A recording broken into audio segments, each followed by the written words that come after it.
Hey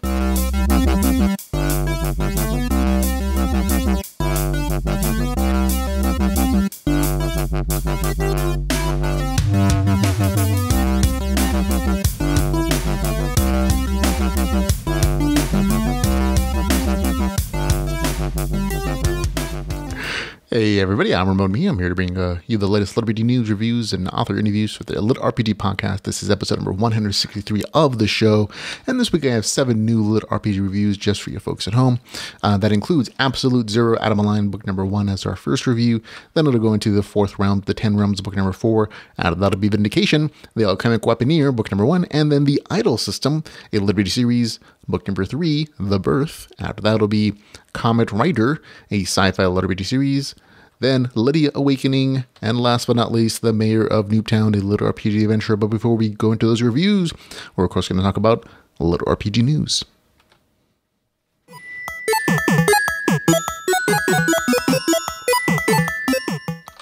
And in LitRPG news, we'll have a couple stories this week, folks. Where we're going to begin with Robert Bevan, the author of Critical Failure series. He set up a mini-con in Las Vegas for this September, from September 21st to the 22nd. It'll be centered around the hilarious Authors and Dragons podcast, where a group of authors play D&D online and then podcast about it.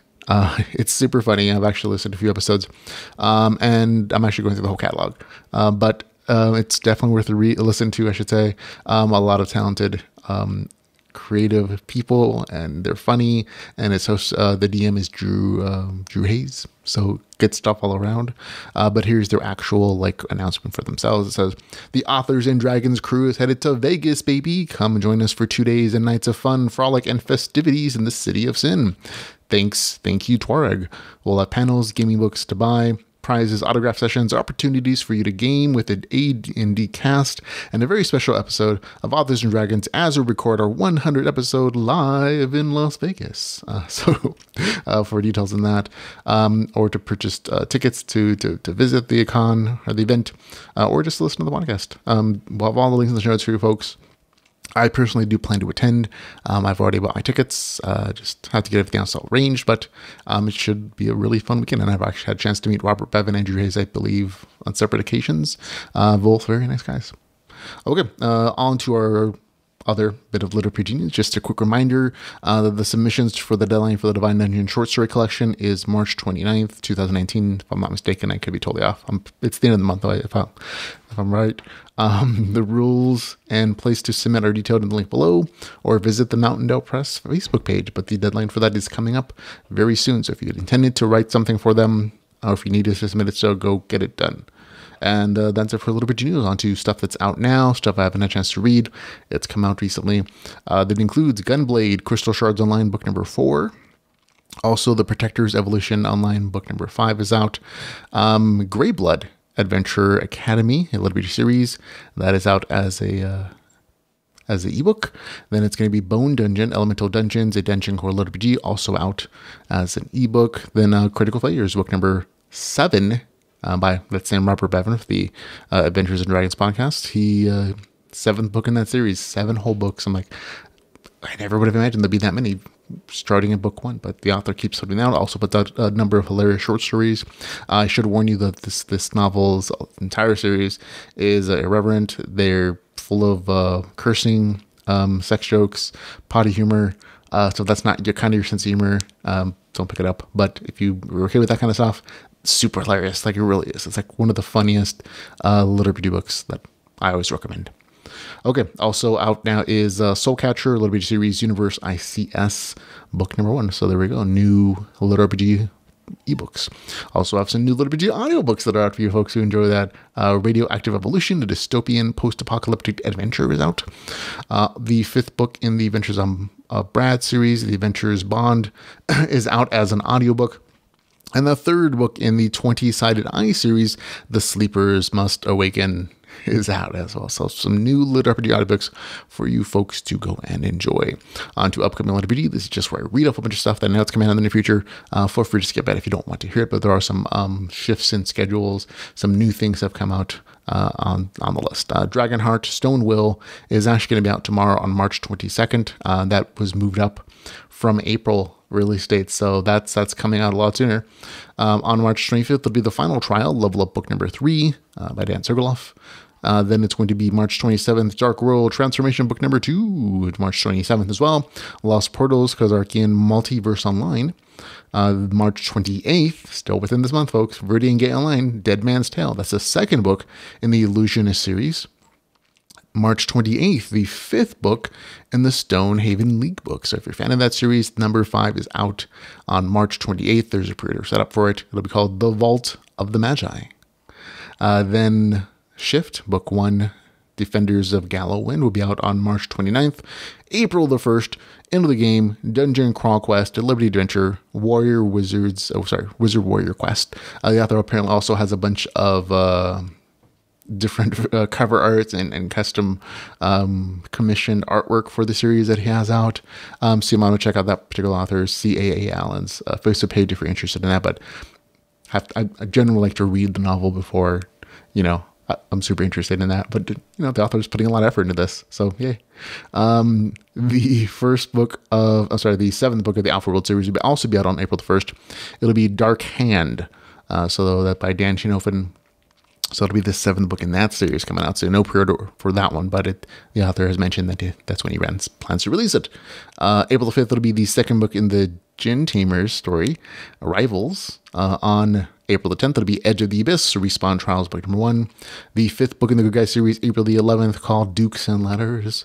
April 22nd for Class A Threat, the new series from Dan Sergeloff. He's the author of the Restart series. Called Class A Threat, Discardium book number 1. On April 25th, the 2nd book of the Galacticon series, finally out. I think it's been a few years since the first book was translated. So it'd be In Search of Oldens. I generally recommend rereading book number 1 before April 25th. So on June the 1st, the farthest one out is The Realm of Noria, book 2 in that series. So there you go. All the stuff that I know is coming out in the near future, folks. On to new releases and reviews.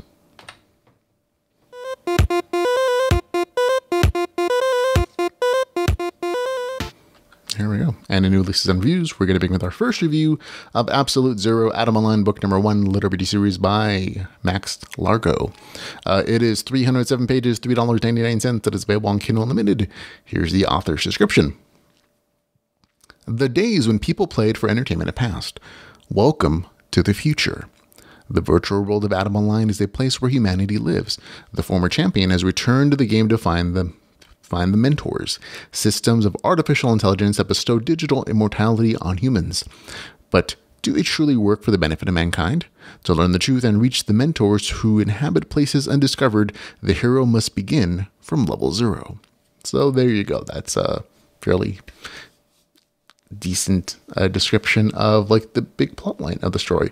Very little of that has to do with this particular book, though. Like that's something that comes in the first 15% or so as like, oh, this is the big goal.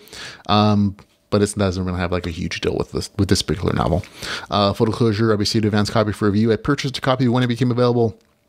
Okay, I'm going to be fully honest.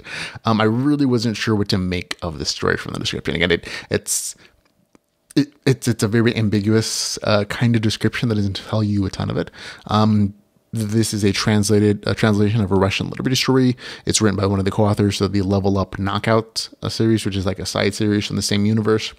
However, outside of it being literature and eventually slice of life, there's very little in common with the novel. Instead, you get an original story set in the far-flung future, where the world, or at least part of it, is irradiated from some war, and most people spend their time in this full immersion game called Adam Online. Our main character has some long-term secret mission that he's supposed to be on that's tied to the world and the game tech. That kind of thing mentioned in the novel description. But it's honestly just a premise, and it fizzles out past about the 15% mark after the big, exciting introduction to the series, into the game world, into the huge battle scene there. Instead, the novel actually turns out to be a dual narrative story. One story follows the main character as his character is reset, and he has to start over at level 1. He chooses a new class. He goes on some slice of life adventuring in a sci-fi themed game world. The adventure is interesting. There are many characters. There are many game mechanics that are explained along the way, of course. And That's kind of what half of the story is. The other half of the story is told from the antagonist point of view. The guys who are trying to kill the main character in the very first 15% of the story.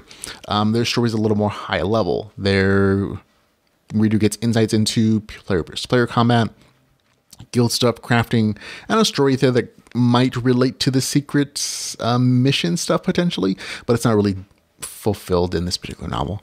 Even then, there's the adventuring with them is still pretty slice of life. There's lots of big stories about goals, and you really just follow them as they do stuff. A quest, player versus player, explanation of various game mechanics, developing backstory for the characters.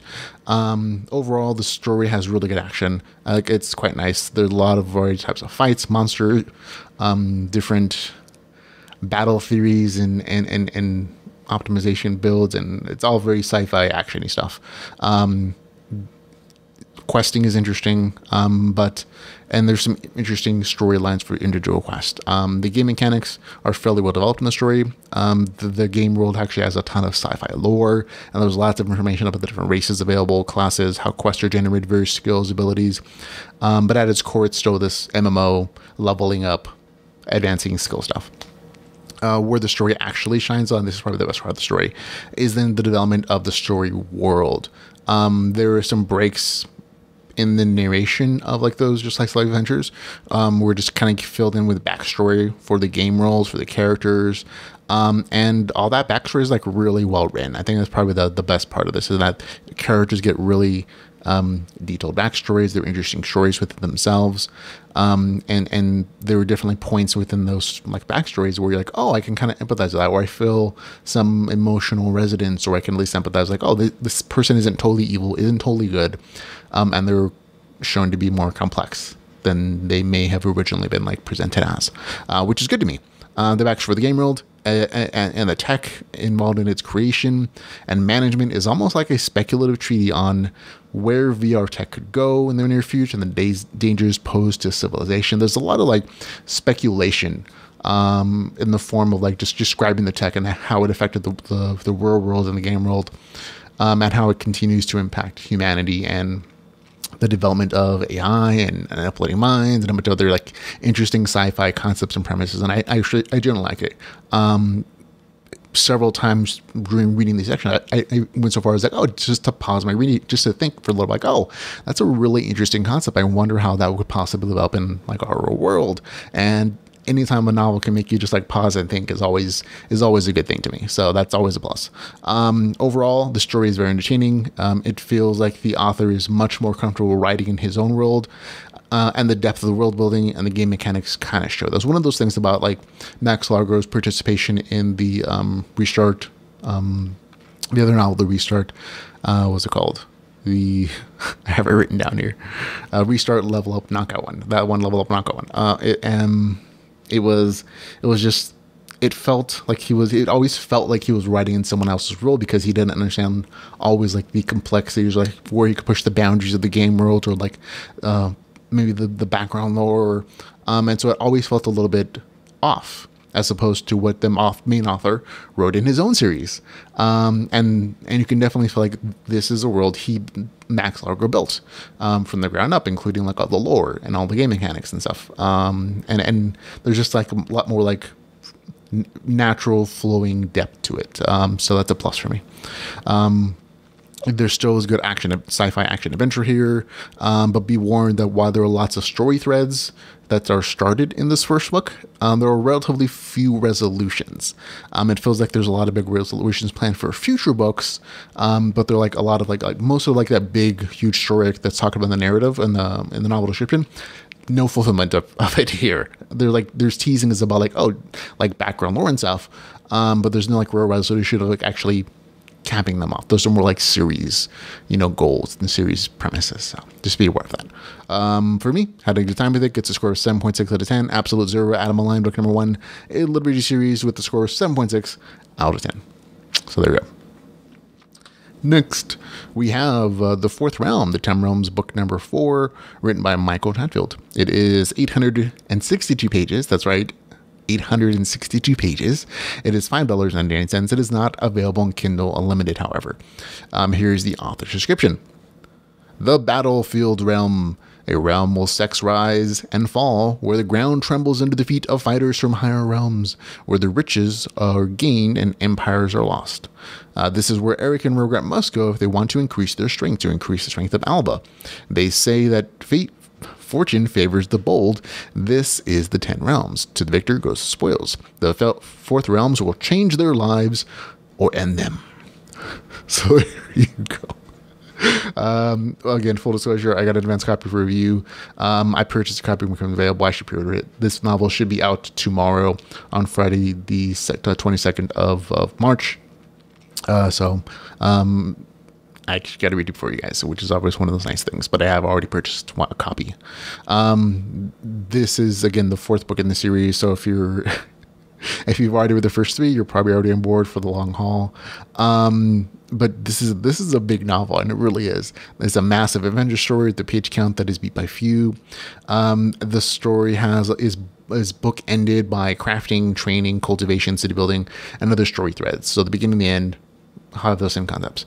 However, the majority of the novel, the majority of that middle section, really focuses on the main characters and their group's advancement into the 4th realm, which is supposed to be the big battle realm, where there's supposed to be fighting and different groups, like just hitting heads and guild versus guild. Well, it's sect versus sect, but that just sounds weird. So guild versus guild combat and fighting over like special resources and dungeons and leveling, places and wars everywhere. That's what the 4th realm is supposed to be. And so in this book, naturally, you're going to expect wars, and that's what it is. In the middle of this section, in the middle of this book, there's constant fighting, there's constant wars, there's a little bit of dungeoning for the main characters in this group, and a little bit of dungeon building, but for the most part, it's the main characters and kind of this army they built from the settlement of Alba that they've trained in the last book, if you've read that one. And so that group is now ready and prepared, and they're all going into the 4th realm, and so there's going to be larger combat scenarios. And in this book in particular, there's definitely an enhanced military combat vibe. Like in the first 2 books, even though the main characters kind of had guns that they had brought with them from our world, they didn't really use them much. Like they still use them to level up and everything, but for the most part, the story would kind of focus on cultivation, them like starting to craft and crafting like their own custom like armors and swords and spears and crossbows maybe. But as the series has compressed to book 3, especially in that particular book, they started their own manufacturing unit. And part of that exploration of book 4 is, how are they going to use, how the main characters using their experiences as rural soldiers, as our world soldiers and modern soldiers, and knowing things about guns and experimenting and using those techniques and pulling them into the world where guns haven't really existed, and how that introduction gives them kind of an advantage in their fighting. So it was really interesting to read about the comparison between like a modern military trained community, but they still do cultivation, and they still have magical powers, and they still have a bunch of other like fantasy-ish cultivation Shia kind of things going on though, versus the old school of like massive armies and like old techniques, not having like modern weaponry or battle techniques. And it was kind of a very interesting thing to see those 2 ideas and forces clash throughout the middle of this story. I don't want to get too spoilery. But again, like most of this novel is just filled with action and adventure, uses of group tactics and various weapons, magic stuff, fights. The story actually starts to remind me of the author's other series, the Amarillo series. About the 3rd or 4th book in that series, the battles and the scope of the story actually started to get a lot bigger than just like the main character or her small group.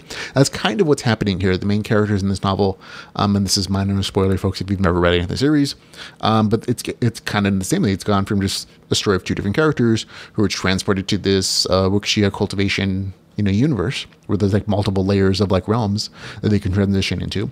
A story of 2 guys exploring this universe to like, them founding a community and them finding a group and the exploration and expansion of that group's influence and them clashing with other groups.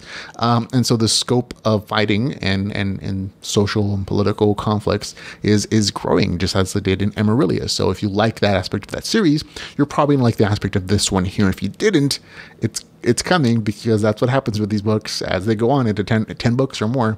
The scope gets bigger and bigger and bigger, and it's just, that's how these stories seem to go. For me, though, It has the story still at all the good elements I've enjoyed from the series so far. Lots of time with crafting, lots of time with the cultivation, and it's still never, but loads of action, small battles, and also like larger scale battles and whole campaigns basically. And it was fun, interesting, good stuff. Gets a score 7.6 out of 10 for me. Enjoyable story. That's the fourth realm of the realms.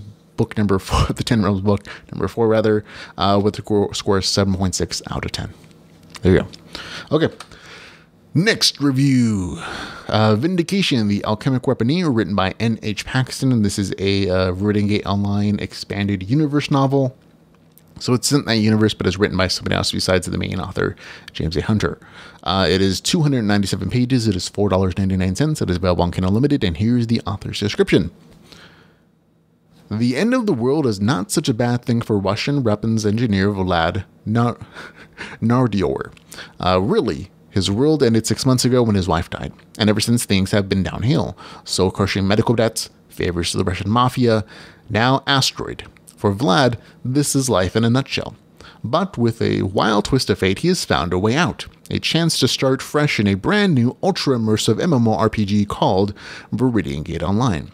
Making a leap might kill him, but again, death is not such a bad thing for a man with nothing left to live for. Even in the virtual world, however, old grudges burn true and the past is not as far gone as it seems. He must use his quick wits, rugged persistence, and a peculiar set of skills as a weapons engineer to make a place for himself in this world, or be forcibly dragged back into the very life he sought so hard to escape.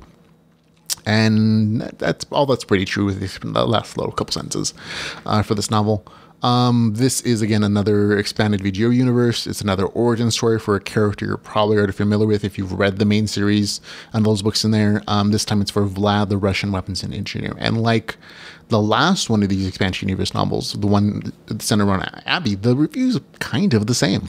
In this particular instance, though, there's actually a very nice and touching backstory beginning for this novel, which kind of has a huge flaw, but you know, it still serves as a way to create an emotional resonance with the reader, but also as motivation for the main character to continue on.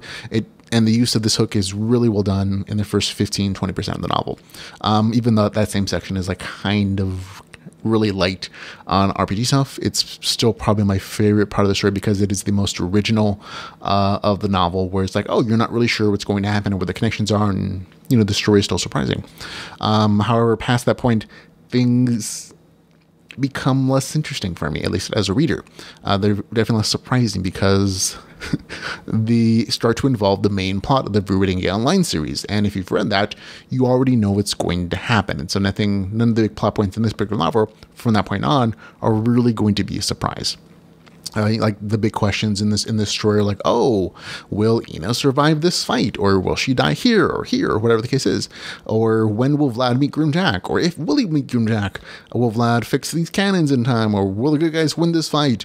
All those like questions that are supposed to be like points of tension in the story, they're not, because you know what's going to happen. And so even though they're not written poorly, if they're written well, there's really no tension. If you've read the main series, they're always like, oh, I'll say it this way. When I was reading this story, I foresaw all the plot points, all the big like plot shifts. Like, oh, I knew exactly when the characters were going to die. I knew when they were going to live.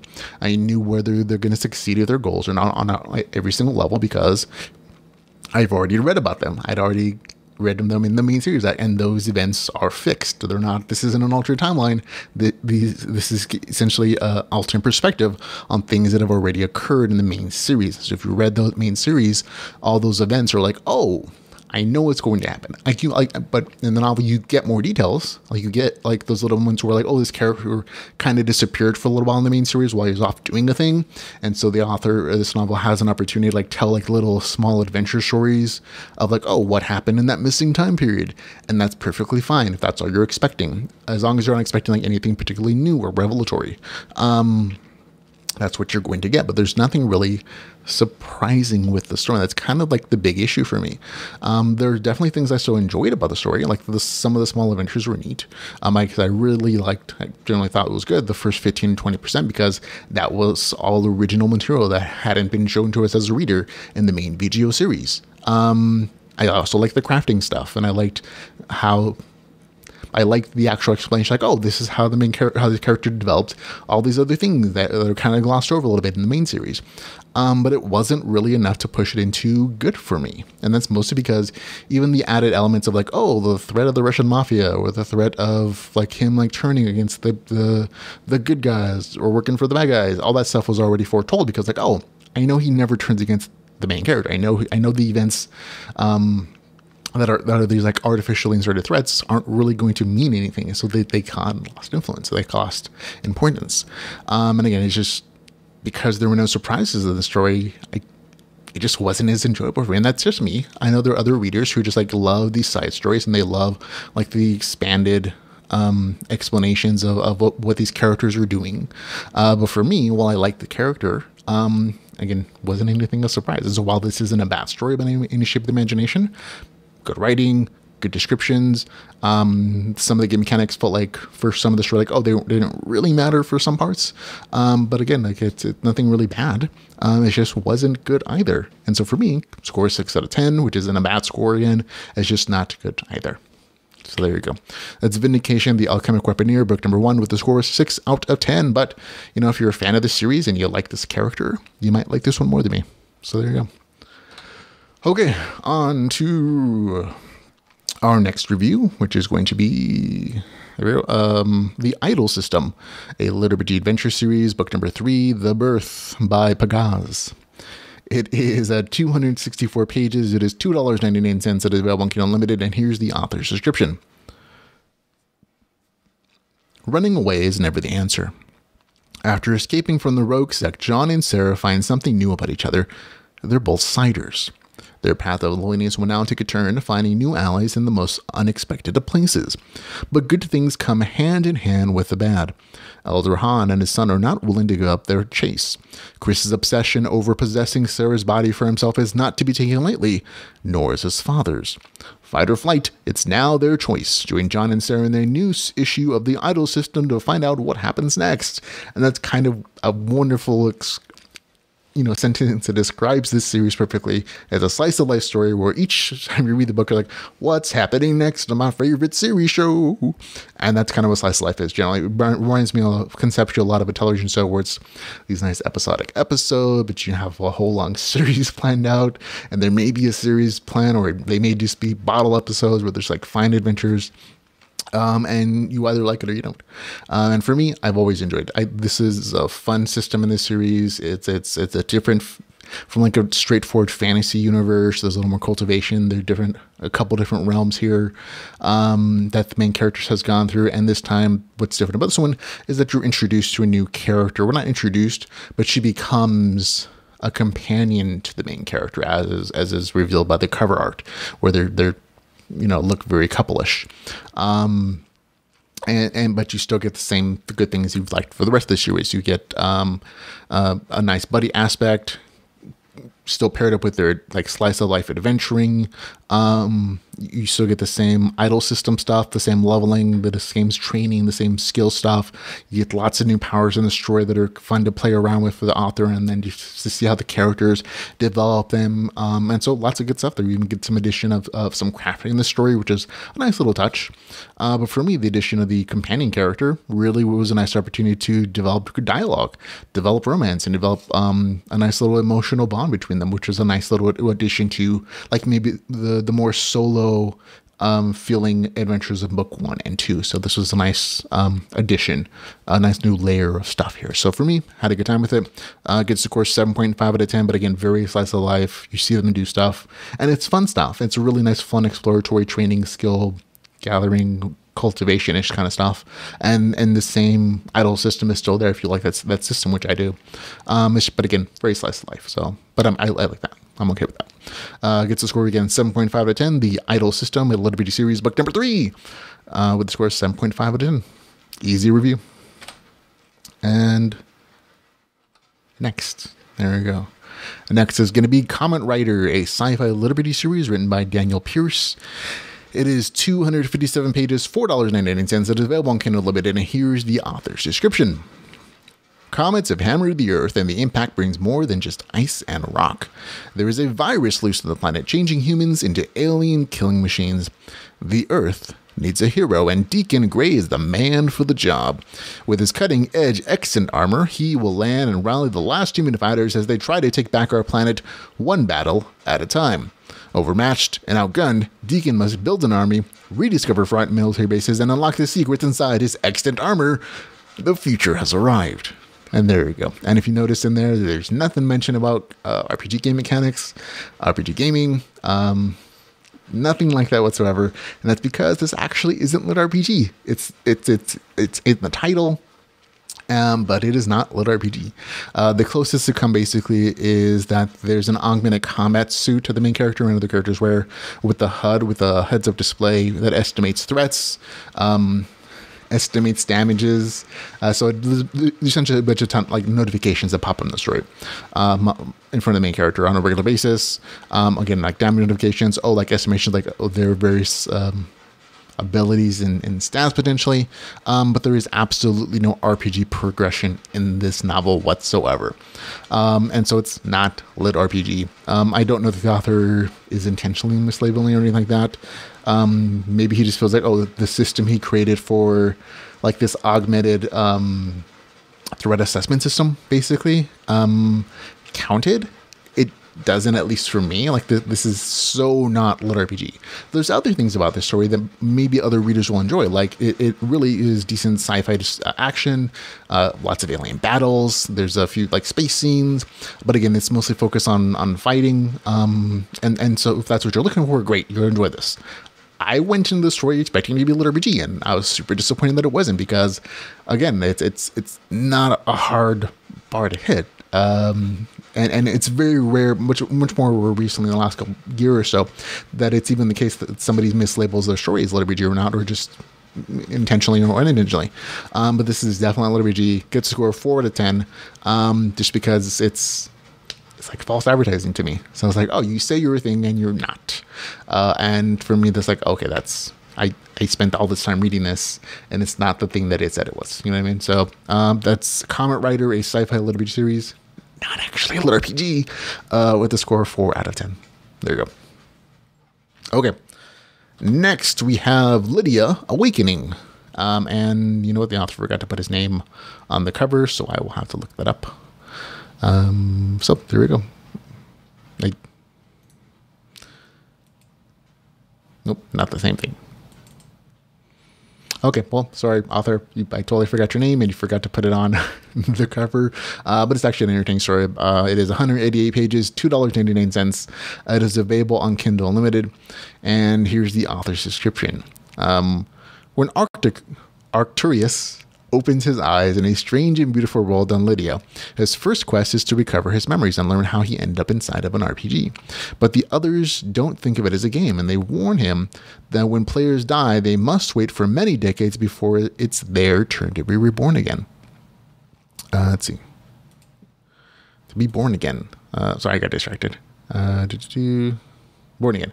This is a story that starts with an answer and works its way back to life. Most important question, he will encounter a steamy vampire love, flower-picking goblins, rare magic, and cute cuddly dogs. But none of these things can distract him from what he has never truly forgotten, which is how much he is willing to do for the sake of love. And the author is Gray Arnie. Sorry, Gray. It's not on the cover art there, so little snag. Okay, again, this is 188 pages, $2.98. It's a little more expensive than I would guess for that price range, but the page count really does reflect that. This is a very tightly, described story. Okay, the review. I'm going to be honest, the beginning of this novel is a little hard to get through. And I think that's going to be the most challenging portion of the story from a lot of readers, and that's just because how it's written. It's not... there are issues there, and they're not like story-breaking issues, but they make it hard to like really get engaged from the beginning of the story. There's a lot of awkward dialogue, overly detailed descriptions, some plot holes, and some tiny game mechanic issues in the very start of it. But if you can get past that part, you're actually going to find that the author's writing, his storytelling, his game crafting, it all really improves as the story goes on. And I think that's a testament to the author's dedication to improving as he's going. And eventually you actually get a really good story. Like as I was like reading the story, my review score just kind of kept improving. At the beginning, I was like, "Oh, this might be a 6," and then as I got going, I was like, "Oh no, it's definitely a 7. It's good now." And it's like 7.1, 7.2, 7.3, and etc. As the story continued, I was like, "Oh, the story just keeps getting better. The author becomes very much better at dialogue. The game mechanics are really well done. As it continues, and the story gains depth, and eventually even gets a plot, even though it starts off really slice of life." And I just found myself enjoying the story more and more as it continued on. From the various pages, the stories are obviously LitRPG, so this is very much designed. If I'm contrasting with that other story I just reviewed, this one is like very, very clearly LitRPG fun. Like a second page, you're looking at item descriptions with stats and with like attack descriptions and the whole thing. You're like, oh, right after that, like this author at least did the research, he read the novels, he knows what LitRPG is, and this is definitely it. The story introduces, as it continues on, crafting, unique world building, lots of neat magic stuff, training, good power-ups. The basic game mechanics are still like things you're going to be familiar with, like levels, HP, mana, abilities. On the character sheet, the new thing that's introduced that isn't other stuff is the trait system, which helps to define the character, giving him bonuses. The main character can only have 4, so at some point he has to choose to keep or discard the traits he has, depending on like what's going to benefit him the most. Personally, I liked the adventure power-up training cycle that is eventually established in the story, and it's a nice little cycle. Story-wise, the first 40% of the novel is a lot of explanation about game mechanics, world building, slice of life adventures. But after that point, the story actually develops a plot, which I was surprised in because it's in the same story. The author really could have just like cut the novel in half. It just would have been super short. But that second half from the 40% on actually has like a really clear plot. It has some very interesting story revelations with the main character and some very clear goals, setbacks, twists, good fights, all that good stuff that actually, that's very well spaced out. Overall, again, this story is good. I did again have to force myself through the beginning portion of it though. But again, it got better as it went on. I definitely enjoyed it by the very end. For me, it gets a score of 7.4 out of 10. That's Lydia Awakening with a score of 7.4 out of 10. I had a good time with it. So thank you, Gray, for writing it. Okay, on to our next story. After our last review is going to be The Mayor of Noobtown, a LitRPG adventure written by Ramon Mejia. See, name's right there on the cover. Much easier to say if it's there. Okay, it is 226 pages, $2.09. It is available on Kindle Unlimited, and here's the author's description. It could be worse. You could be stuck in a literal shoulder with a literal shoulder demon. After dying and being reborn into a world that's built like a video game, Jim has found himself stuck in a very old world-style new player zone for low-level adventurers. Unfortunately, the zone fell out of use centuries ago, and no one told the monsters that they were supposed to take it easy on the noobs. Even worse, the only new player around is Jim. Jim has been given an opportunity, and he'll do his best to take advantage of it. And that's a very good description of the entire show. That last sentence in particular is like, he's going to do his best to take advantage of it. And that's kind of the key thing. That's the secret sauce in this particular novel, at least to me. This is a very fun story. This actually gets the highest review score of the entire episode. I really enjoyed it that much. It has a very funny sense of humor. But the big thing is like, oh, it's exploitation of like main characters intelligently and very thoughtfully and intentionally exploiting as many of the game mechanics in this RPG world as possible. It has a very nice, interesting beginning. It's like a combination of like a reincarnation and a tabletop character creation section, and just that beginning portion of it really sets the tone for like, oh, the main character is. He's going to exploit the heck out of the system as much as possible. He tries to use his gamer knowledge to gather information and to exploit the heck out of everything. And that's kind of the entire like secret sauce of the series, or the novel, I should say. That was so super fun and interesting. The premise basically is the main character is reincarnated, and this is a mild spoiler. He's reincarnated, but his mind is not wiped like it's supposed to. So instead, that's his secret skill. It's not he gets his unique ability, but also he has all of his gamer knowledge from our world and all that gamer experience, and he's going to use that to essentially game the world as much as he can. Game mechanic wise, the story has leveling stats, HP, mana, stamina, all that good normal stuff. There are a lot of custom rules that add a little bit of variety and spice to the game world.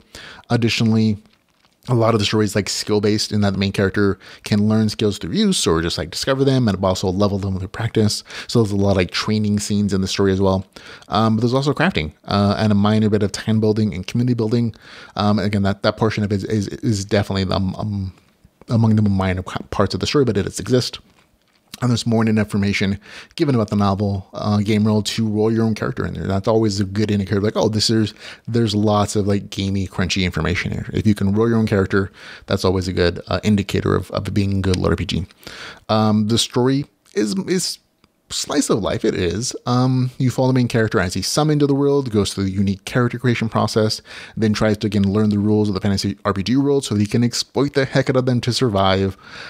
He goes on adventures, he fights monsters, grants skills increases, uses his intelligence and unique power to win out against more powerful foes. A lot of good stuff here. I'm being vague about details because part of all the enjoyment of a sci-fi adventure is like not knowing what's happening, just follow an adventure, and that's what this is. It's a very entertaining story. I like the snarky wit. I like the good banter. There's good action. Again, the big thing for me is like there's an intelligent use of gamer knowledge to exploit the system described. And I think part of that is that the author does a really good job of having a fundamentally balanced game system. And then the character looks at it and is like, oh, I'm going to do my best to break this or to use it to my advantage. But without that setup of a really good game world, really good game mechanics, the exploitation part feels super forced, and that's not the case here because the game world is again described really well. It's described really balanced, and you can see like, oh, familiarity to other game systems. But the main character just like looks at it and is like, okay, I'm gonna do my best to break this, and it's very intelligently done. And I think a lot of like gamers who min-max, who look for this kind of exploits to get an advantage, will definitely appreciate it. Fun stuff for me. So it gets a score of 7.7 out of 10. That's the Mayor of Noobtown, a LitRPG adventure with a score of 7.7 out of 10. I enjoyed it. Okay, that's it for the show. We're done. That's 7 reviews in one show. That's a lot of time. And one of them was like 800 pages. So a lot of dedicated reading time this week, folks.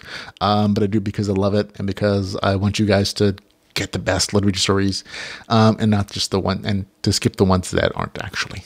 Remember, if you want to help support the podcast, share the show, like us on Facebook, Twitter, YouTube, Patreon, our webpage. We have all the links in the show notes. And of course, go check out the other Facebook groups. A lot of great community members were places where readers and writers can talk and have a nice, great community. I think that's one of the best things about LitRPG for me is our amazing community who's like super supportive and collaborative and friendly and stuff. If you enjoy the podcast and want to find out all the ways to support us, you can find out all the ways to do so at litrpgpodcast.com/support. But until we can hang out again, ladies and gentlemen, thanks for doing so and hanging out with me. But until we can do so, remember to go read some LitRPG. Goodbye, everybody.